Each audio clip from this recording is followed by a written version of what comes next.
Welcome to the Daily Absurdities. Let's get started. Hello everyone. Oh my goodness, it has been too long. I missed you. Seriously, you ever miss people you've never technically met? That's me with you. Every single one of you listening right now. Except you, Steve. You know what you did. Just kidding. Steve's great. We love Steve. Even when he double dips his chips. Welcome back to Daily Absurdities, the calm little corner of the internet where we speak English like humans, slow, smooth, like jazz with a side of existential dread. I'm Samira, your neurotic friend with a MIC and too much time to overthink why my microwave has a popcorn button that doesn't work. I mean, seriously. Why is it there? Is it a suggestion? A dare? Anyway. Deep breath. Relax the jaw. Unclench the butt. Let's dive into today's absurdity. Mark Zuckerberg thinks you're stupid, and only he can save you. Now, before the meta lawyers get itchy, this isn't slander. This is comedy. Allegedly. Probably. Hopefully. But let's be real, if I disappeared tomorrow and my last upload was this episode, you'll know exactly who to blame. Just check the metadata. Meta-data. He's branding the concept of information.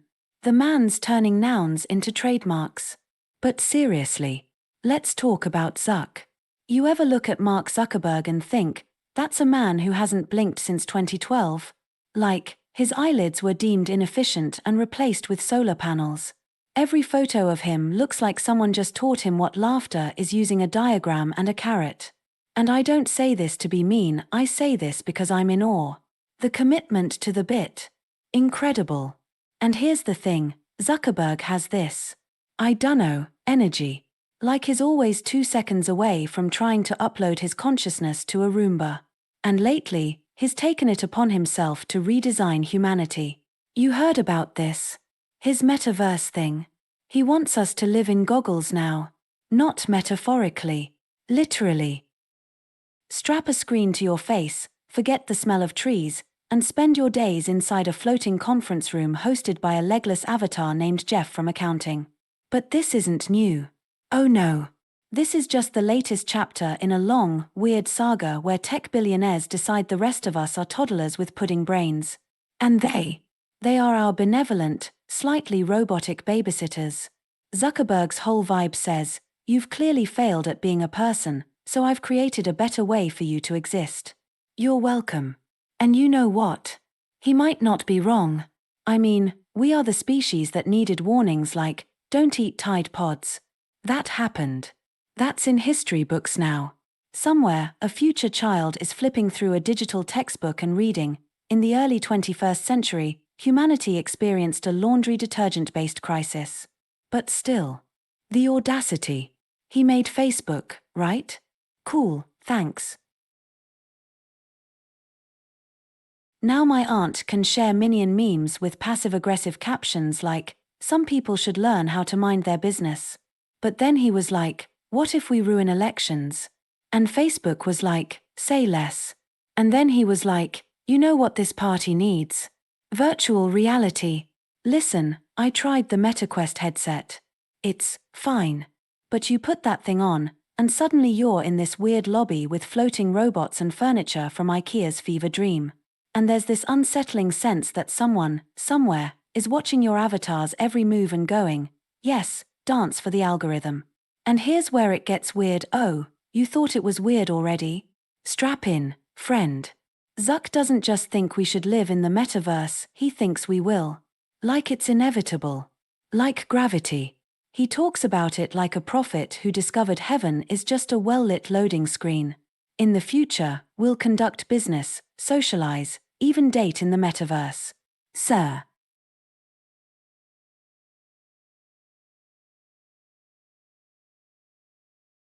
I can't even get a real human to commit to a dinner plan without 3 cancellations, 2 ghostings, and 1 sudden trip to Bali. You want me to date someone whose avatar is a hoverboard with anime eyes? I don't think so. I asked my friend if he'd ever go on a VR date. He said, and I quote, only if I can mute them mid-argument. And, okay, fair. That would be a superpower. You're mid-fight and just, poof, now she's a silent hologram sipping pixel wine. But again, it all circles back to this weird belief these tech guys have, that they know what's best for us. Like they watched humanity try to microwave a fork one time and said, all right, that's enough. We're taking over. It's the same vibe Elon gives off when he says stuff like, let's colonize Mars. Dude, I can't even keep a succulent alive. I'm not ready for Martian agriculture. You're gonna have humans on Mars asking if there's DoorDash. Spoiler, there isn't. And here's the kicker, they always present this dystopia as a gift. Like, congratulations, we've replaced your legs with NFTs. You're welcome. And we just accept it. We nod and go, yeah, that makes sense. I do want my groceries delivered by drone now. But at what point do we look around and go, hey, maybe the guy who wears the same shirt every day and stares like a haunted doll shouldn't be designing our entire reality? Also, sidebar, what is it with billionaires and plain grey shirts? Is there a memo? Like, congratulations on becoming a tech overlord. Here's your uniform. 1, grey shirt, 1, hoodie, and an inflated sense of destiny. And look, I get it. If I had unlimited money, I'd probably get weird too. I'd build a castle out of cheese. I'd hire an orchestra to follow me around and score my life. I'd create an app that just sends me compliments every hour. You're doing great, Samir. No one noticed the coffee you spilled on your pants. Thanks, app. I needed that. Wait, where was I? Oh, right. Zuckerberg. The man, the myth, the sentient capture test. I read this article where he said the metaverse will help people express themselves more freely. Which sounds beautiful, until you realize he means, like, emotionally, through digital skins you buy for $4.99. You want to feel happy? Buy the sparkly unicorn skin. Feeling edgy? Here's a cyberpunk trench coat and a tragic backstory. It's capitalism meets cosplay meets confusion. And it's not just the tech. It's the language they use. You ever notice how these guys talk like fortune cookies written by robots? We're building the future of presence. Our goal is meaningful digital connection. Reality is a construct, and we own the servers. Okay, I made that last one up. I think. But here's what gets me. These guys genuinely think they're helping. Like, they wake up, look in the mirror, and go, good job, me. You've saved humanity from the burden of walking outside. Meanwhile, I'm over here just trying to remember my Netflix password without spiraling into a full identity crisis. Was it dogpizza82 or dogpwanzar with a 1? Oh god, what kind of person was I when I made this? And have you ever tried deleting a Facebook account? You'd have better luck escaping a cult. First it's like, are you sure you want to leave? Then, your friends will miss you.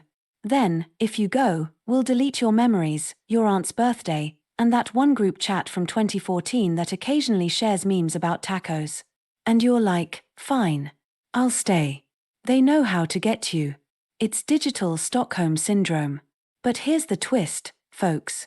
After all this ranting, guess who still has Facebook installed on her phone? This girl. Because I need Marketplace. Okay. I like knowing I could buy a haunted dresser or a slightly racist garden gnome at 3 a.m. That's power. So maybe Zuckerberg's right. Maybe we are a little dumb. But we're charmingly dumb.